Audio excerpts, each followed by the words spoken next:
you're learning how to do grafting, cut some extra scions and practice. You can take one scion here, and you could do 3 or 4 different practices off that, cutting branches off and at the angles that you need them. And once you figure out your technique, then go out to your trees in your rootstock and do your grafting. It's very easy. You can learn first time out. We'll graft to another branch or to a rootstock, and you should get a 90 to 100% success rate. Now the grafting I'm going to show you today are the cleft graft and what we call the bench or whip graft. Alright, here I'm on my workbench. First thing I want to do is take my scions here. I want to clean them up. And your scions, you only need 2 of these buds. I like to use 2 to 4. So you can cut these in 6/8 inch pieces. You'll be fine. I just want to clean them up here for right now. And the most important thing is to match the diameter of your scion to the diameter of your rootstock or the diameter of the branch that you're grafting to. Now if you go for the little smaller branches that don't grow as tall, now you'll see they got a beautiful bud on the end. I will use that for a branch graft. Okay, first thing I did is I cut my scions up into these pieces. They're about 1 foot long. And, after I graft to a rootstock, you can keep that in your refrigerator for about another 3 or 4 weeks before you plant it. Now another key is when I do a scion and I'm going to graft it, if this is the end I'm going to graft, I'm going to cut this off right above this bud here. We want all our buds pointing up, going up the tree for both the branch, the scion, and the rootstock. The reason I do that is when you take your knife to cut down through this, the bud area is much harder wood. So just eliminate that to make it easy. And the same thing on the top. If you're going to graft and you want to go to the top here, you want to cut right underneath the bud so you get all this room to do your cutting. Here I have paired up my scions to the branch, and this is just a practice on the bench, show you how it's done, or my rootstock, so that I have about the same diameter. Again, same diameter from the top to the bottom.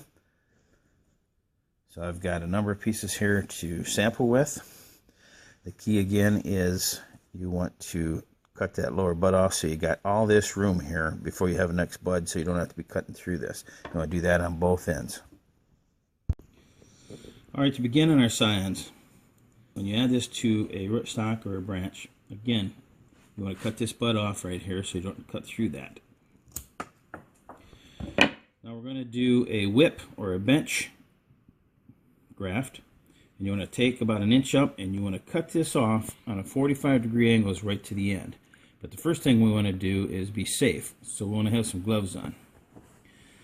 Now when making this cut, a lot of people will take and they'll ride their finger underneath holding this branch up so that it's not flimsy and you don't get a good cut. I prefer having my finger at the end when I'm making a cut on this, but to do that, again, you got to wear a glove. Now to make the cut, do not use a razor blade, do not cut these off with a dike, always use a pair of branch cutters. A razor blade or a fillet knife is too flimsy. What I found, a good heavy knife like a buck knife is the best tool to use. About 1 inch up, hold your thumb on her, we're going to cut through on a 45. There's your cut on your 45. Want it a little deeper. Now I've got it, I've come down to an end, one straight cut. Now what I want to do is right where the core of this wood is, at the top, I want to cut a slice down. To do that though, I'm going to put a glove on this hand also, just for safety. Now at the top of that core of that wood, I'm going to start my knife.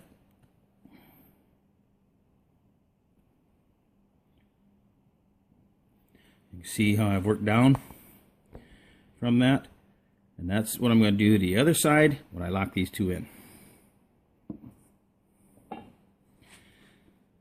This, we'll call this my rootstock or my branch that's coming out from my tree. Again, we want these same diameter.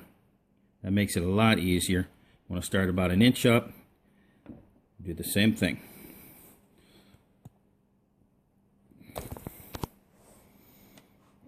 Got that there. I want to go a little deeper. You can see that nice point that it comes to. Again, I've got the white core. I want to start right at the top here, and I want to make a cut down. You can see that cut I made. Now I lock these two branches together, the scion to the rootstock or the branch. I put it right in that cut.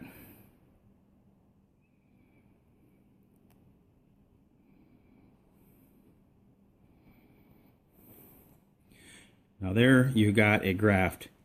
And the key is this bark on this branch has to touch the bark on this branch so that the sap can run from the branch to the scion. Line those ends up real nice. There you can see bark to bark. It's a nice tight graft. Now what I want to do is I want to take a rubber band. I call this a number 64 rubber band. And I want to wrap this. So I'm going to cut this rubber band first.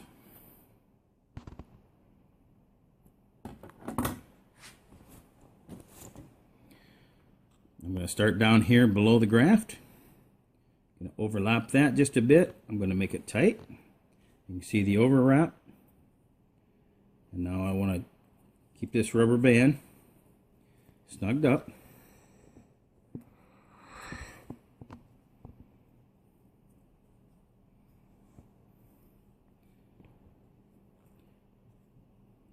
I want to bring her back around, loop her under.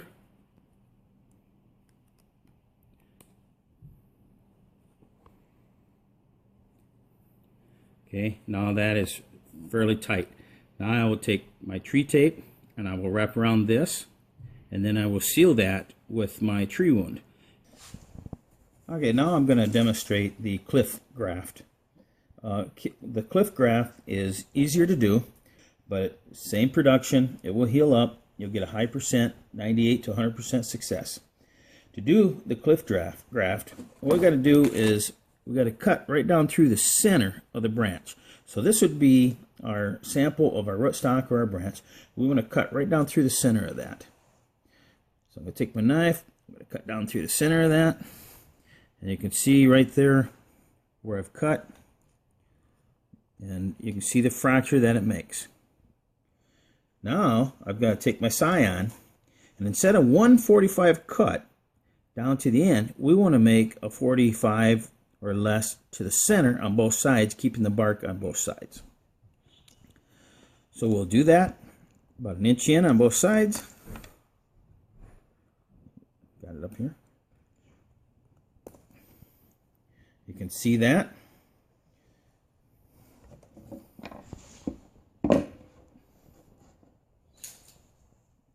So now we're going to place that in there. And the most important part is this bark.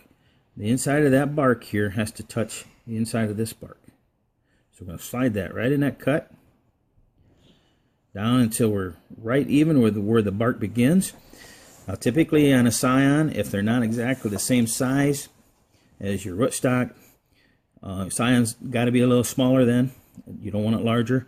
And you're going to move it to one side or the other. I'll move it to this side so that the bark is touching there to there and here to here. You can move it to the other side. Doesn't matter, whichever side is the best. Again, you got bark to bark. Here we're going to use a rubber band again to tighten this up. We stretch that, we overlap that. We're going to stretch that rubber band real tight. I'm going to work right up that graft.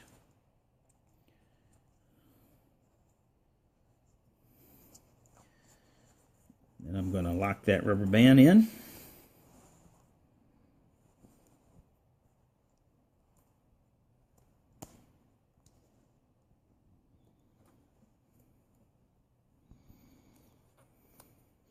Now there we got a real tight graft again. We'll cover this with our tree tape, and then I'll use my tree wound, which is black stuff, and I'll cover that tree tape, keep all the air out of that, all the moisture out of that. Also, I'll protect this end. I only want 2 buds. When I started, this thing was about 6 buds long. I only want the 2. I'll take that one and that one. Now this branch or this tree from the rootstock will grow, and again, you will have a high success rate. Those are the 2 samples of grafting. Yourself a number of scions and practice before you do this.